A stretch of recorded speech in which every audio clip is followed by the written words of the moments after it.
Morning, y'all. Monday morning. Another busy week ahead. I'm going to deal with a question that I've had reoccurring over many years. I don't get it loads, but it just keeps coming back. It doesn't go away. The question I get asked is when you get into discussions about club heads or shafts and how similar these clubs can be and how you really are the overriding factor. You get it's like a frustrated comment, and you get the person, it's almost like, I read it as a dig as well. It's like a little kind of dig, but it's a dig which is funny. I mean, I don't mind digs, I get loads of them, but it's like an uneducated dig. So it's one of those digs like, you know, like you used to get at school, it just doesn't make sense. It's like they think they're a dig, but like you said, actually doesn't make any sense. So the question, we talk about similarities of clubs. Why bother reviewing clubs then, if they're all the same? And I know some of you thinking that down that lens, who watch. So I'm going to talk about why I review clubs, why I started reviewing clubs, and why I still review clubs now. Because for me, it's a fantastic teaching method or idea that lots of you, or really most of you hopefully, need to, and if you don't already, which I'm pretty sure you do, understand. Because it'll just help you be better golfers. They're all the same, so why review them? Before you carry on watching the video, post comments down below. Why do you think I still review clubs? Why do you think anyone reviews clubs? Let's hear ya.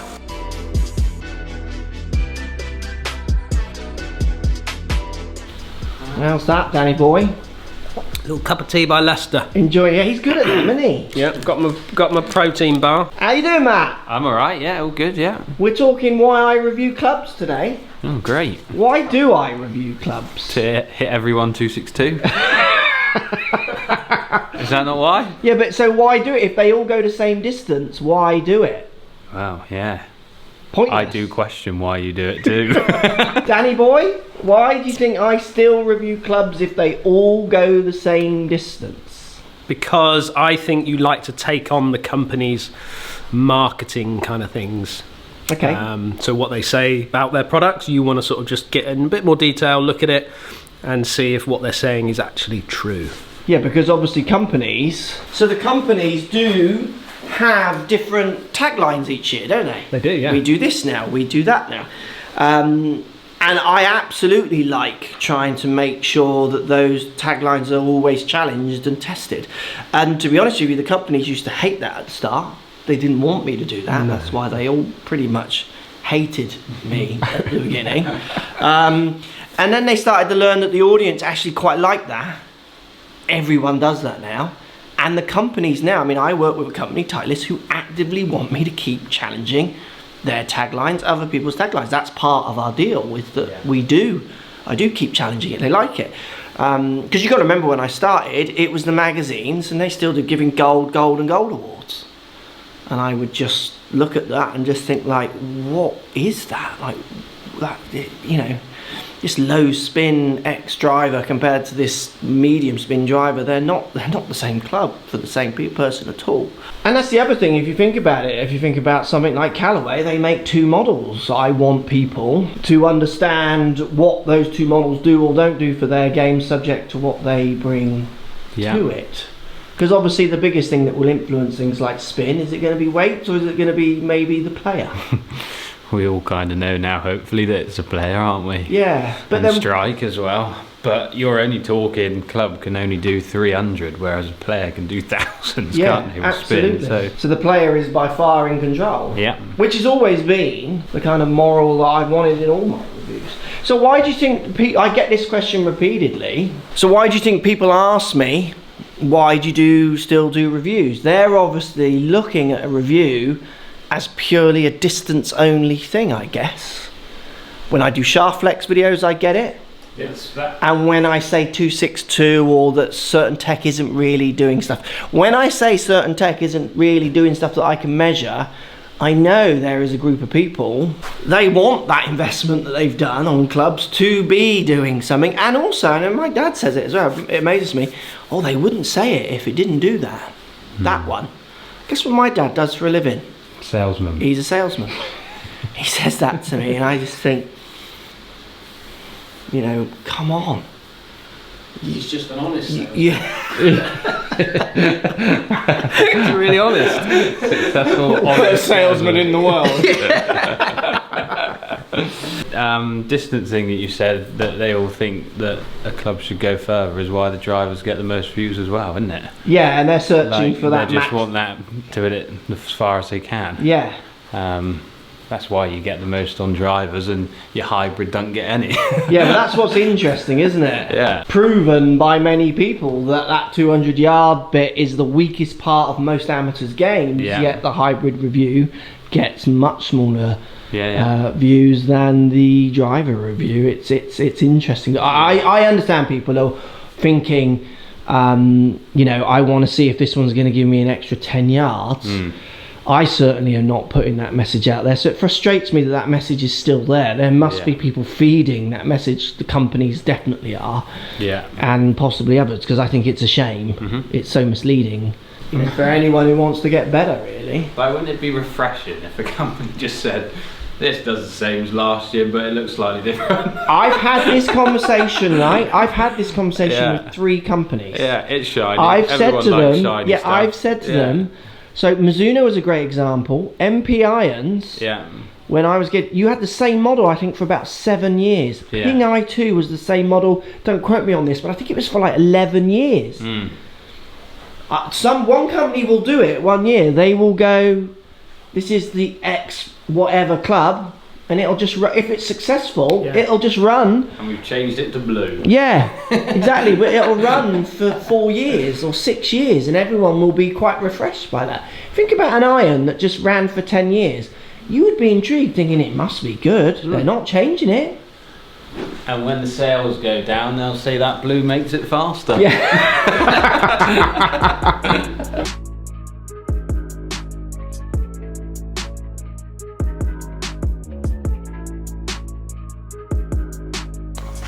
For me, I think this has always been about being a coach. It's never actually really been about the equipment. It's always been about the person.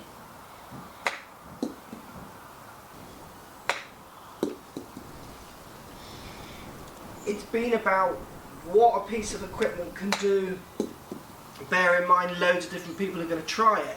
It's about what a piece of equipment can do around your ideas of the perception of the message that manufacturers will put out, because they're golf companies, they're in the business of selling clubs. They're going to kind of titillate, they're going to try and pull on your golf heartstrings to make those purchases. It's always been about you, the viewer. What you can get out of equipment or not to make your golf the best for you. And that's the key point here. It's always gonna be about you. Oh, these Vokey wedges are good, aren't they?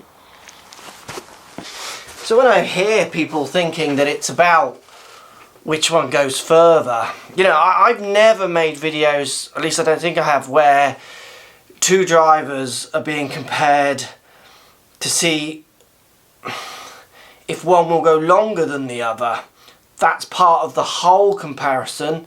But as we all know, if you think one's going to go longer than the other, then you've kind of got the idea of custom fit a little mixed up, and then maybe even the idea of what you bring to the table a little mixed up. Now obviously there's exceptions to this rule, because you have low spin and high spin drivers that again suit different players like me more than others or not. But that's not about one club going further than the other because it's better than the other.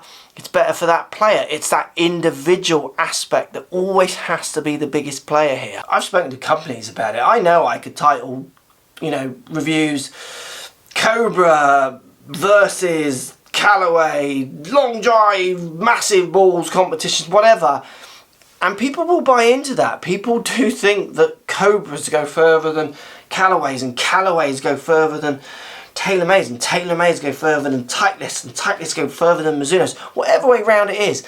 And I hear those comments and see those people saying those things, and I just think, wow, that's not how custom fitting works at all. Certainly not how lessons work. For me, watch a review, certainly one of mine, to get a feeling of what low spin, high spin is about, and if the manufacturer's claims are true, reference that.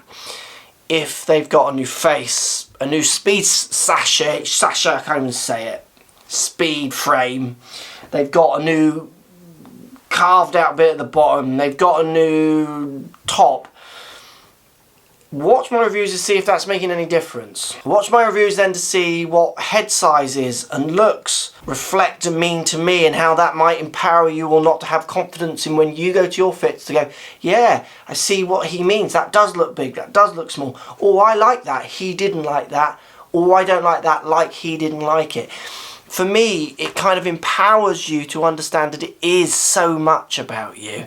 Because you've got to remember, I've been fitting and teaching for years before I started YouTube. And I would say to people, which one of these two drivers do you like? Because the numbers were identical, for instance, on two clubs. And they would go, I don't know which one's better for me. Well, the numbers are the same, so which one do you like the sound and feel of? I'm not sure. Like, almost like they were scared to have an opinion of it, because they didn't really know. And I used to think, well, you know, let's try and get these people to feel a bit more powered and empowered to understand what they feel and what they like the sound of and look of is a good enough reason to buy a product if they've got the money and they want to change their driver or their irons or what have you. If you're watching one of my videos just purely to see which one goes further, that's not the reason I'm making them. And 262 is 262, really, generally. You know, I might get 265 out of one. At the club, wow, look at the video that went up this morning, the one before this, an hour before this, whatever it is, at 7 o'clock. Man flu to non-man flu, 5 to 6 yards difference. And I could take that to many different levels on exercise, non-exercises, back stiff, back not stiff, wound up, not wound up, where those numbers will jump and change. You can also watch the reviews because you just want a bit of entertainment and you're quite interested in what the claims are of the manufacturers and if they work or not. That's, you know, that's why they're there. Please, let's not turn this into a long driving competition or a short driving competition. It's not about how far they go. That's one aspect of many when it comes to buying clubs, and how far I hit it might not be how far you hit it, which again makes that, why review them if they all go 262? It's not the point. Post your comments down below, let me know, why do you watch reviews? What do you want to see from reviews, more of or less of? What do you pull from them? I'd love to hear. I can't wait to see the comments on this one. Down there, let me know. See you all tomorrow.